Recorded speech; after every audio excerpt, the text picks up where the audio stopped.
গরুর মাংস তো আমরা সবাই রান্না করতে জানি, কিন্তু সঠিক নিয়মে রান্না না করার কারণে মাংসের কালারটা যেমন সুন্দর আসে না, তেমনই টেস্টিও হয় না। আসসালামু আলাইকুম সুপ্রিয় দর্শক, আজকে আমি আপনাদের সাথে শেয়ার করব গরুর মাংসের রেসিপি। আমি যেভাবে মাংস রান্না করে দেখিয়েছি, আপনারা যদি সেম প্রসেসে বাসায় ট্রাই করেন তাহলে মাংসের কালারটা যেমন সুন্দর আসবে, তেমনই মাংস রান্নাটাও পারফেক্ট হবে ইনশাল্লাহ।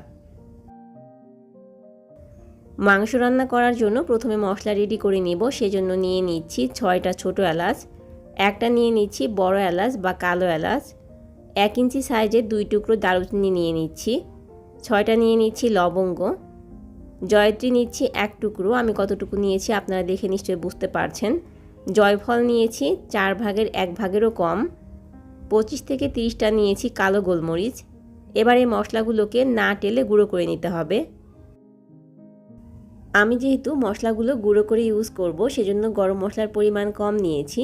আপনারা যদি আস্ত ইউজ করতে চান তাহলে মশলার পরিমাণটা কিছুটা বাড়িয়ে নেবেন। চুলায় একটি প্যান বসিয়ে এর মধ্যে দিয়ে দিচ্ছি সয়াবিন তেল হাফ কাপ।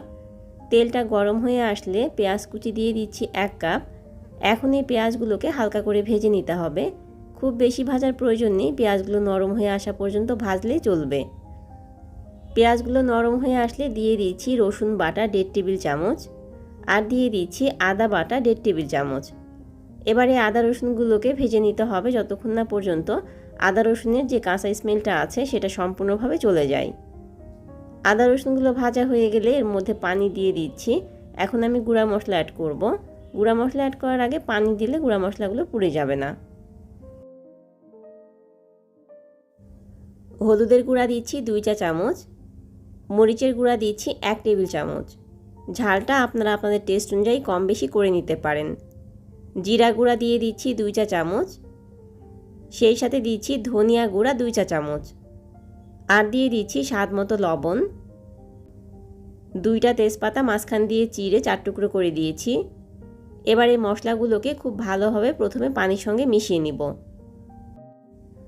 মশলাগুলো মেশানো হয়ে গেলে প্রথমে যে গরম মশলা গুঁড়া করে রেখেছিলাম সেখান থেকে অর্ধেকটা দিয়ে দিচ্ছি। পুরোটা একসঙ্গে দিব না, বাকি অর্ধেকটা রান্নার শেষের দিকে দিব। এবার এই মশলাগুলোকে খুব ভালোভাবে কষিয়ে নিতে হবে। মশলা কষানোর সময় সামান্য পরিমাণে পানি অ্যাড করতে পারেন। মশলাগুলোকে যতটা ভালোভাবে কষাবেন তরকারির টেস্ট ততটাই ভালো আসবে। যখন দেখবেন মশলাগুলো থেকে তেলগুলো ছেড়ে দিয়েছে এবং তেলগুলো ওপরে ভেসে উঠেছে, তখন বুঝতে হবে মশলাগুলো ভালোভাবে কষানো হয়ে গেছে। আমার মশলাগুলো কষানো হয়ে গেছে। এবার এর মধ্যে মাংস দিয়ে দিচ্ছি। এখানে আমি গরুর মাংস নিয়েছি 1.5 কেজি। মাংসগুলোকে খুব ভালোভাবে ধুয়ে পরিষ্কার করে পানি ঝরিয়ে নিয়েছি। এবার এই মাংসগুলোকে মশলার সঙ্গে কষিয়ে নিতে হবে। যে কোনো মাংস রান্নার ক্ষেত্রে শুধুমাত্র মাংস না নিয়ে চর্বিযুক্ত মাংস নিলে বেশি ভালো হয়। চর্বিযুক্ত মাংসের ভেতর থেকে তেল বের হয়, তখন মাংসের কালারটা খুব ভালো আসে। মশলার সঙ্গে মাংসগুলোকে মেশানো হয়ে গেলে ঢাকনা দিয়ে ঢেকে মিডিয়াম টু হাই হিটে রান্না করে নিতে হবে। এখানে পানি দেওয়ার কোনো প্রয়োজন নেই। কিছুক্ষণ রান্না করার পরেই দেখবেন মাংস থেকে পানি বের হয়েছে, আর ওই পানি দিয়ে মাংসগুলো ভালোভাবে কষানো হয়ে যাবে।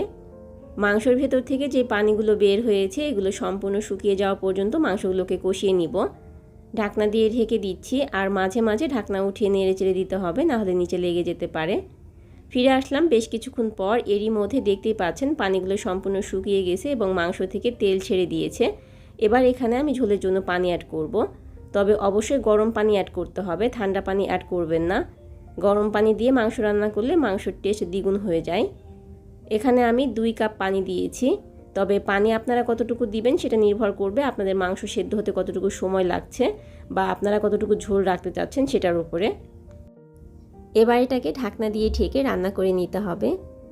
ঝোলে বলক আসার পর চুলার তাপটা মিডিয়ামে করে দিবেন। ফিরে আসলাম বেশ কিছুক্ষণ পর। গরম মশলার বাকি যে গুঁড়াটা ছিল সেটা এবার দিয়ে দিচ্ছি, আর দিয়ে দিচ্ছি 5 থেকে 6টা কাঁচামরিচ।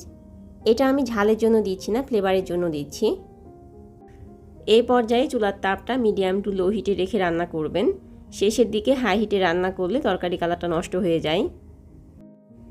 এখন এগুলোকে ঢাকনা দিয়ে ঢেকে মাংসগুলো যতক্ষণ না পর্যন্ত ভালোভাবে সেদ্ধ হয় ততক্ষণ পর্যন্ত রান্না করে নিব। বেশ কিছুক্ষণ পরে ফিরে আসলাম। এই পর্যায়ে এখানে আমি টালা জিরার গুঁড়া দিয়ে দিচ্ছি 1 চা চামচ। মাংসগুলো খুব ভালোভাবে সেদ্ধ হয়ে গিয়েছে, সেই সঙ্গে ঝোলগুলো কমে গিয়েছে। আমার রান্নাটা প্রায় শেষের দিকে, আর বেশিক্ষণ রান্না করব না।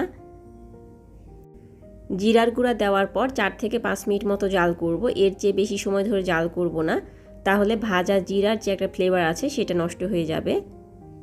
এখন এটাকে ঢাকনা দিয়ে ঢেকে চুলাটা অফ করে দিচ্ছি। আপনাদেরকে মাংসগুলো সার্ভ করে দেখাচ্ছি, দেখে নিশ্চয়ই বুঝতে পারছেন কতটা লোভনীয় হয়েছে, সেই সাথে কালারটা একদম পারফেক্ট এসেছে। বাসায় অবশ্যই ট্রাই করবেন, আর কেমন লাগলো আমাকে কমেন্ট করে জানাতে কিন্তু ভুলবেন না। যদি ভালো লেগে থাকে তাহলে ভিডিওতে একটি লাইক দিয়ে দিবেন, সেই সঙ্গে চ্যানেলটি সাবস্ক্রাইব করে রাখতে পারেন। আর যদি ফেসবুক থেকে দেখে থাকেন তাহলে পেজটিতে ফলো দিয়ে রাখতে পারেন। আজকে তাহলে এখানেই বিদায় নিচ্ছি, দেখা হবে পরবর্তী কোনো ভিডিওতে। সেই পর্যন্ত সবাই ভালো থাকবেন। আল্লাহ হাফেজ। আসসালামু আলাইকুম।